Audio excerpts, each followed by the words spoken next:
Path Media. I was a minimum wage movie theater usher that made good and became a top earner in my network marketing company. Now, after 16 plus years in the profession, I'm finally teaching myself how to leverage the internet with online marketing and social media marketing to continue to grow and expand my business. My name is Ronnie Cruz, and this is Path of the Network Marketer. All right, welcome back to the show. Thanks for tuning in. Today, we're going to talk about dumbing down your content. Dun dun dun. It's not really a dun dun dun episode. I don't know why I did that. Anyways, I've seen this a lot recently. So let me backtrack. Not really a lot, but I've seen it enough times for it to give me pause and for me to address it, right?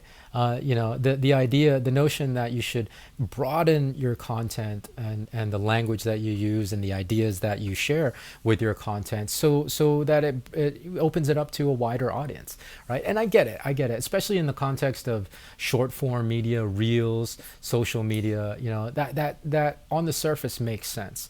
But what I want you to understand is that it may not necessarily be the smartest strategy, right? Because here's the thing, okay, even for short form, but like for long form, for podcast, if you're not specific, if you're not technical, or if you're not if you're speaking too broadly, then your show and your content is not going to have really any appeal, because you're trying to fish for every audience. All the audience is going to go through the net, right? Like, let's say you're casting a really wide net, but the spaces in the net are this big. All the fish are going to go through, right? Like, that's a really bad analogy, but I think hopefully I'm communicating this correctly. The net's so broad and the gap in the net is so wide that you end up not catching any fish, and you end up not catching any audience because nobody's going to be interested in very broad general topic.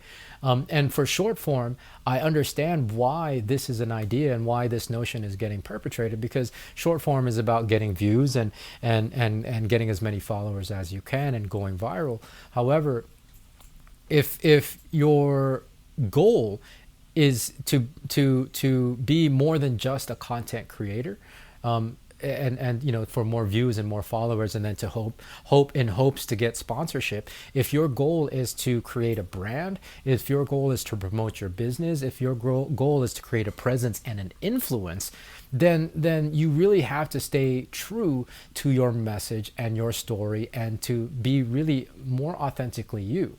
Right? If you're not, then again, your message is going to be so generalized. Sure, you might be able to get more followers and attract more views to your short form reels and your shorts on YouTube. However, that audience is going to be so generalized that you're not going to have any influence over them whatsoever, or your influence quotient decreases with the more general your content is. Right? Oh, that's good. I just thought of that. Right? So think of it as a scale. Again, there's no wrong or right. It just depends on the outcome that you want. For me, as a business owner, as somebody who is building a brand, as a network marketer, I prefer to build influence as opposed to building audience. And so my content, I'm going to stay true to my message. I'm going to stay true to my story, and I'm not going to dumb that down in hopes of getting more followers. I'm really not. I don't want to compromise that to get more followers, because again, if my message is broad, then my influence quotient decreases, right? Whereas if you stay true, if you stay consistent with your messaging and more authentic with your messaging, your influence goes up, right? So just consider that when you're creating content, because I don't know where you are and what you want, the outcomes that you want with your content, but there is definitely, for me, in my opinion, a pitfall, because I think my audience is mostly people that are moving into a leadership position. In network marketing, it's all about leadership, right? And creating influence. But whether you're in network marketing or not, if you're an aspiring coach, or if you're building a brand, if you're if you're promoting your business, you really want to build your influence. I think influence is way more important than size of audience, because if your influence is down, it doesn't matter how high your audience is, your conversion rates are still going to be low.